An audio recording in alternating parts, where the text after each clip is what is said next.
hello लोगोफोर नोंथांमोननि गेजेराव आं आरो मोननैसो गोदान आपडेट भिडिअ लानानै फैबावबाय लोगोफोर बैफोर आपडेटनिनो गासैखौबो मोनथिनो थाखाय नोंथांमोना भिडिअखौ जोबजासिम नायलांबानो जाबाय लोगोफोर बैफोर आपडेटनिनो गिबि आपडेटआव सावरायगोन 2025 मायथाइयाव फैनो गोनां बयजोंबो सिनायजाखानाय मुंदांखा फावखुंगुर बिथां रबि नार्जारी बिथांनिनो BodoFlim प्रडाक्शनजों मोनसे गोदान आबुं बर' सावथुन दिहुनजानो थांगासिनो दङ मोनथिनो मोननाय बादिब्ला बिथांनि फैनो गोनां सावथुननि शुटिंआबो सोलिगासिनो दं आरो बे सावथुननि रिलिज डेटखौ बिथाङा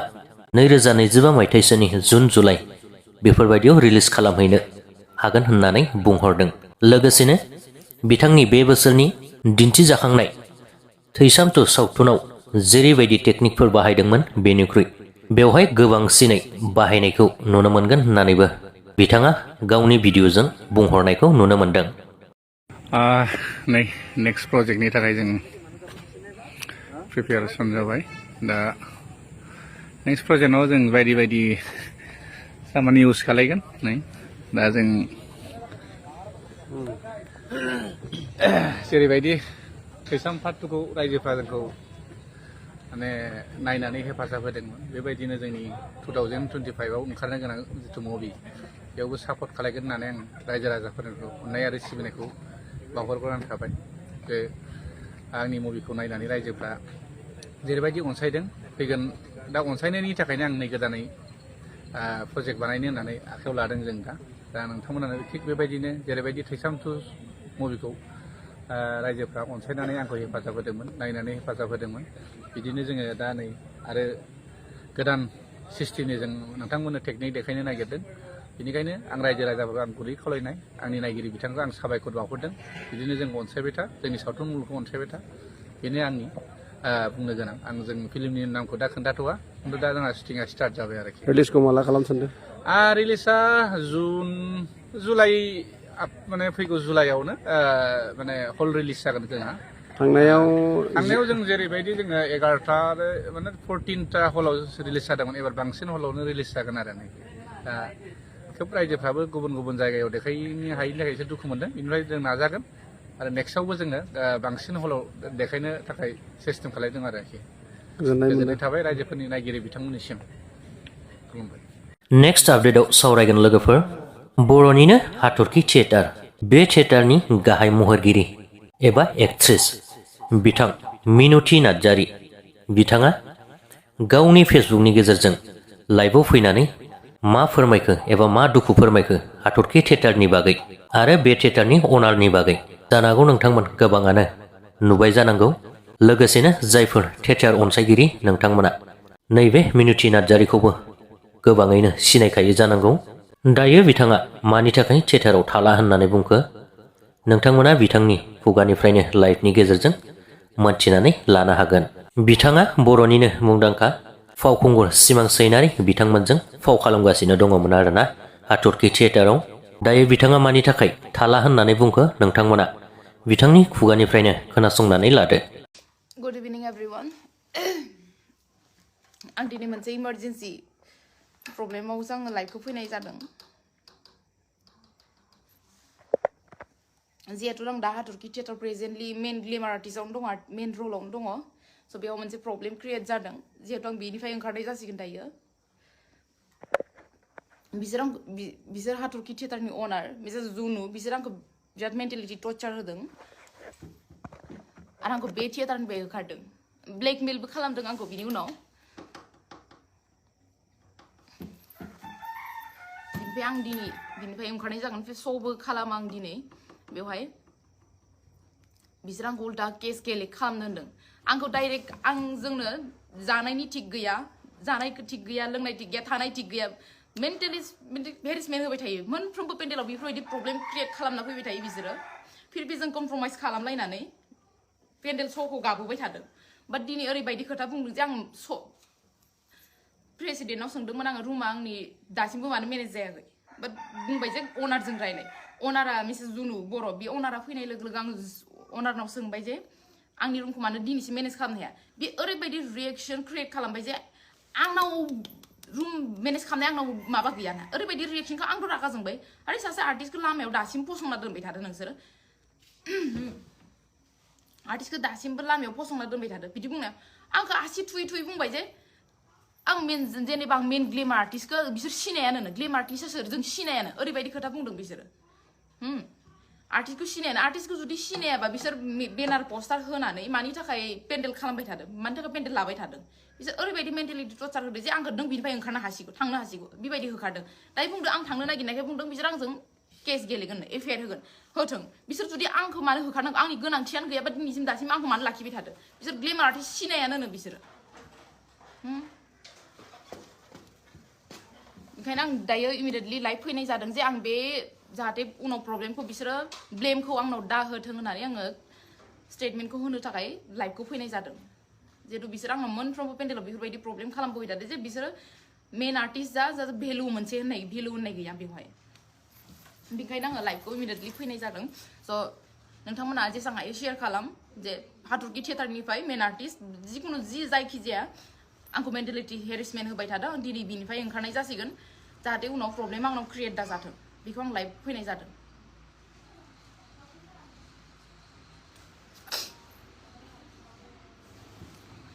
जेसेबां हायो नोंथांमोना शेयार खालामना होबानो जाबाय आंनि लाइभखौ जानाय टाइमिंआव होफैया बिसोरो मालाबा 4टा 5टा हरनि 2टा 3टायाव ओंखाम बोथिसे होनानै आरो जिबायदि कन्डिसनाव ओंखाम होयो जोंखौ जिबायदि एग्रिमेन्ट खालामनानै लाबोदोंमोन बिसोर बेबायदि मालाबाबो होफेरनो हायाखै बिसोरो फिरबि जों कनफर्माइज खालामलायनानै पेन्डेलखौ गाबोबाय थादों दिनै बिसोरो जोंखौ ओरैबायदि कन्डिसन खालामदों जे आं मोनसे खोथा बुंनायाव बिसोर आंखौ ओरैबायदि होखारलायनो हादों जेनेबा जबरदस्ति आंसोर बे हाथरखि थियेटाराव थाफेरदों हाथरखि थियेटारनि कन्डिसनखौ नुखादों जे माबायदि कन्डिसन जों गावनि स्टेटासखौ गारनानैबाबो जों बे पेन्डेलाव गाखोबोबाय थादों फिरबि जोंखौ रिसपेक्ट खालामनो रोङाखै बियो आंखौ मेनलि आंहा प्रब्लेम जादों दा अनारजों आर्टिस्टखौ माबायदि रेसपेक्ट होनांगौ बिसिनाव मोनसेबो गैया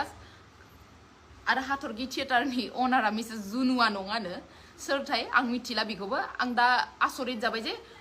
आंखौ मानो बुंदों आं मालिक नङा बे हाथरखि थियेटारनि आं मालिक नङा बे बुंदों हाथरखि थियेटारनि मालिकआ सोर आंनो कमेन्ट खालामना खिन्था बिराद हार्ट खालामबाय बिसोर आंखौ बिराद गाबबायबो आङो खिन्थु दा दरकार गैला आंखौ बे थियेटारनिफ्राय होखारदों जाहाथे आंनाव प्रब्लेमा ब्लेमखौ बिसोरो उनाव दा होथों आंनो अनेक ब्लेम होनो हागौ ना हाथरखि थियेटारनि एक्ट्रिसआ फैसा लानानै खारबाय माबा मोनसे खालामनानै खारदों बेफोरबायदि ब्लेम होनो हागौ बेनिखायनो आं लाइफखौ क्लियार खालामदों आं दाबो बिसोरनि पेन्डेलावनो दङ खिन्थु आं दिनै पेन्डेलाव गाखो आं दिनै बिनिफ्राय थांनाय जागोन आं बेखौ क्लियार खालामना होदों दे दाबो आं खाराखै बिसोरनि पेन्डेलावनो दं आं दाबो खिन्थु आं लाइफआव क्लियार खालामना होदों आं खोनानो मोन्दों जे आंजों उल्था आंखौ केस होगोन होननानै बेनिखायनो आं लाइभखौ फैनाय जादों लाइभखौथ' होआखैमोन प्रब्लेमाथ' दहायनो जादों बाट आं लाइभखौ होथ'वाखैमोन जे कमप्रमाइज खालामनो फैगोन ना मा होनो दासिमबो मालिकआ फैबावाखै आरो बुंहरलायबावदोंसो कि बि इमान ग्लेमार गिदिर आर्टिस्ट नङा बिजों बिखौ बुजायबाय थानो बिसोर आंखौ ओरैबायदि बुंदों सैमा बुन्दि होनलायजासे बुंदों सैमा बुन्दि नों बिनिफ्राय ओंखारलांदो आं बिसोरनि सैमा बुन्दि नङा बेयाव खामानि मावफैनो आं सैमा बुन्दि नामा बिसोरनि सैमा नामा आं बेवहाय बिदि खामानि मावफैनो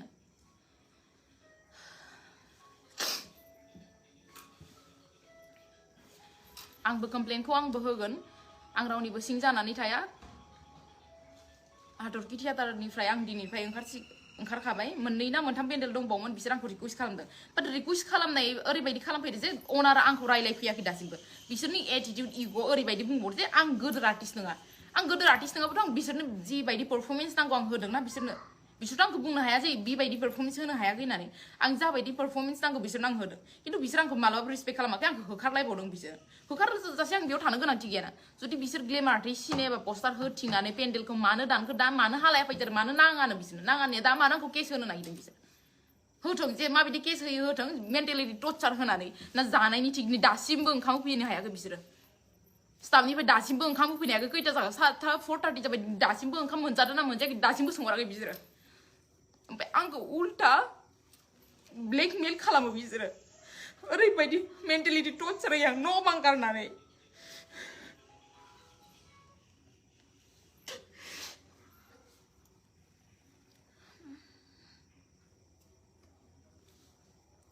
सरि कमप्लेनखौ आंबो होगोन बिसोरखौ आं बे खेबाव मालाबा बिसोरजों कमप्रमाइज जाया जाहाथे गासिबो आर्टिस्टखौ रेसपेक्ट होनो रोङाबा बेफोरबायदि अनारबो दाजाथों मोनफ्रोमबो पेन्डेलाव दाखालि नावकाटा थांना फैदों जों नावकाटायाव हरनि 8टासिम पेन्डेलाव दं आङो पेन्डेलनि गारियावनो जिरायना दं आङो फिरबि आं बिसोरखौ जेबो बुङाखै 8टायाव ओंखारनो होदों बिसोर 8टायाव हाखु दाखु आंखौ हिन्जावसाफोरजों दोनहैदों थिग आसे आं बेयावबो कमप्रमाइज जानानै दङ हाखु दाखु ओंखारनानै आं सगा फैबावदों होमबाबो बिसोरखौ जेबो होनबावाखै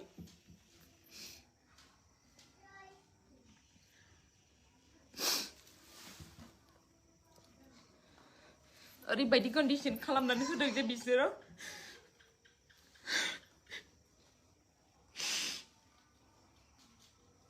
बेबायदि जायगायाव थाफैनानैसो आं बेफोरबायदि हार्डलि जानांदों न'आवबो बुंफेरजायाखै जे आं बेफोरबायदि सैमा बुदि नों ओंखारलां न'नि मानसिफोराबो आंखौ दिनैसिम बिदि बुंनो हायाखै बिसोर जिबायदि खोथा बुंदों बिसोरजों सैमा बुदि होननानै बेयाव आं पेन्डेल गाखोनांगौनो दायो आंखौ ब्लेकमेल खालामबावदो जे बिसोरो इमान ग्लेमार आर्टिस्ट नङा बेखौ उल्टाजों केस गेलेगोन आंबो नायनि आंबो बिसोरखौ बेखायनो आङो क्लियार खालामनो थाखाय लाइभखौ होनाय जादों नोंथांमोना जेसां हायो शेयार खालाम जे हादरनि थियेटारनिफ्राय मेन्टेलिटि हेरेसमेन्ट होगासिनो दासिमबो 4:30 जालांबाय दिन दासिमबो संहराखै जे बिसोर मोनजादों ना मोनजायाखै बबाव थादों बबाव थायाखै खुनु रिक्स लाया बिसोरो हरनि 8टा गाहामसिम गारियाव दोनदों दाखालिबो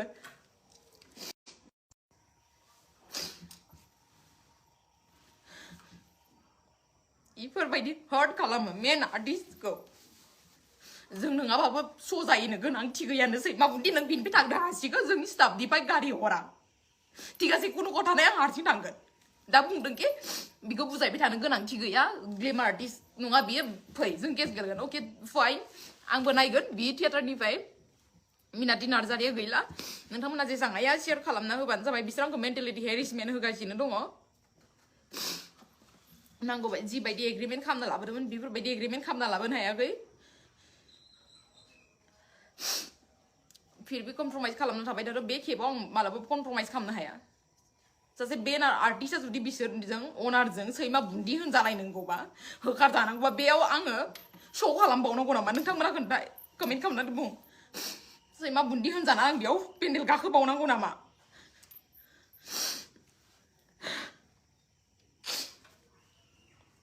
जेसां प्रब्लेम जाबाबो मालाबाबो शेयार खालामाखै जे पाब्लिकनि गेजेराव आं ससियेल मिडियायाव अलमस्ट आपडेटसो होबाय थाबावो फिर बिसोर आंखौ जिबायदि सिचुवेसन खालामदों दिनैनि दिनाव जानाय थानाय कुनु रिक्स लाया बिसोरो बिनिफ्राय रिसपेक्ट भेलु होननाय मोनसे गैया बिसोरनाव ओरैबायदि कन्डिशन खालामनानै होदों मा खालामो नायनि आंबो बिसोरखौ आं बिदि बुंनांगौ बेखिनि बारा बुंनोबो हाला आं मालायखौ बारा बुंनोबो थाङा खिन्थु बिसोरो जाबायदि खालामदों उनाव जाहाथे ब्लेमखौ आंनाव दाहोदों होननानै आं लाइभखौ होनाय जादों आं दिनै पेन्डेल गाखोआ आं खाराखैबो बिसोरनि पेन्डेल जायगायावनो दङ आङो रानिंआवनो दङ आं खाराखैबो बिसोरनि जायगायावनो दंखायो खिन्थु बिसोर आंखौ ब्लेमबो होनो हागौ जे मिनाटिया उमुक लानानै खारबायबा बिनि थाखाय पेन्डेल गाखो ब्लेम होनो हागौ बिनि थाखाय आं लाइभखौ फैनाय जादों जाहाथे ब्लेमा आंनि सायाव दागोलैथों बिसोर कमप्लेन होनो आंबो होगोन कमप्लेनखौ न' बां गारनानै आं बिसोरनि थाखाय जानाय लोंनायखौ गासिखौबो गारनानै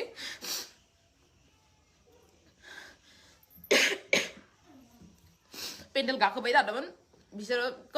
कमप्लेन होनो आंबो होनो थांगोन जास्ट आंनि बेखिनिल'मोन बुंनो थाखाय नोंथांमोना जेसां हायो शेयार खालामनांगोन जाहाथे ब्लेमा आंनाव उनाव दागोलैथों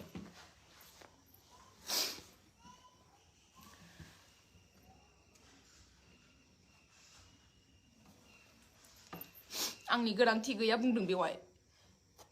नों पेन्डेल गाखोआ मालाय मा जादों दरखार गैया जुदि दरखारानो गैयामोनबा दिनैसिम आंखौ मानो लाखिबाय थानाय बे मोनसे कुइसनखौ नांगौ आंनो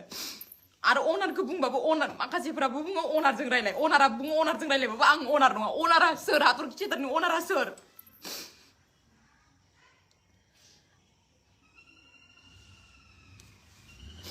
लाइभखौ आङो दोनथ'नाय जासिगोन बेटारि चार्जबो गैया आंहा प्रब्लेम जागोन उनाव नोंथांमोना जेसां हायो शेयार खालामबानो जाबाय आं हार्ट जानानै आं जेसांखिनि बुंनांगौमोन आं बुंनोबो हायाखै उनाव मोजाङै क्लियार खालामफैफिनगोन आङो स्टार्टिंनिफ्राय मा जाबोआ खिन्थु जास्ट बिसोर आंखौ दायो मेन्टेलिटि टर्चार होदों दिनैनि दिनाव बियो बिसोर आंखौ हगारदों सैमा बुन्दि होनदों जानाय लोंनाय माखासे प्रब्लेमखौथ' आं बुंथ'लानो टटेलि कमप्रमाइज खालाम आं दिनैसिम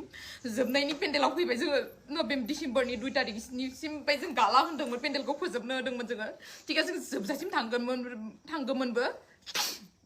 बाट बिसोर आंखौ दिनैनि दिनाव होखारदों आं थानो हाया नोंसोरनो खोन्थादो आं जुदि होखारजाना बिसोरनि पेन्डेल गाबाय थानांगौ नामा सोरनि जायगायाव गादों माबा मोनसे गाज्रि पारफरमेन्स होबोफेरदोंना बिसोर आंखौ जे बेबायदि रेसपेक्ट होआ मोनसे ग्लेमारदि सिनायानो बेनाराव मानो दोनदो जुदि आं इमान गिदिर आं बुंना लायाखैना आं गिदिर ग्लेमार आर्टिस्ट होननानै बेनाराव आंसो दंथ' आंजों आदा सिमांजों दंथ' बिसोरो जोंखौ लानानैसो पेन्डेल दानदों जोंखौ लानानैसो अडियन्सनो देखायदों अडियन्सफोराबो जोंखौ लानानैसो नायनो फैदों जों बेफोरबायदि पेन्डेलाव जों गाखोनानैबाबो जोङो बेस्ट पारफरमेन्स होबोबाय थादों दिनैनि दिनाव बिसोर आंखौ हार्ट खालामदों बिसोरजों मानो सैमा बुन्दि होनजानो दरखार मानो होखारजानो दरखार आं बिसोरनि जायगायाव बेफोरबायदि आंनि न'नि मानसिफोराबो आंखौ दिनैसिम